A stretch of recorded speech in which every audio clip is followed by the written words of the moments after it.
आपणकर PF account रही कौन आपण निज पीएफ अकाउंट पाई टिकस भर्ती करुछंती 20 रु अधिक कर्मचारी नियोजित रहितबा कंपनी पाई कर्मचारी पीएफ अकाउंट रे पंजीकृत रहिबा निहाती जरूरी। बड़ बड़ कंपनी हेउ कि सरकारी ऑफिस रे काम करुथबा कर्मचारी पीएफ अकाउंट निहाती कटि थाए।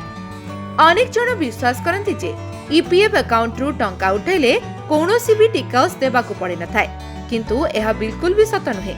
केतेक क्षेत्र रे आपनकू निज पीएफ अकाउंट रे टंका उठाइले टिकस दबाकू पड़ी थाए। जदि आपण 5 वर्ष पई ईपीएफ रे टंका डिपोजिट परे एही राशि उठाइबाकू चाहंती तेबे कोनोसी टिकस देबाकू पड़िबो नाही, किंतु ए 5 वर्ष पर्यंत आपण गोटिए कंपनी रे रही काम करूछंती ना नाही ताहा हेउची सबुठु गुरुत्वपूर्ण विषय।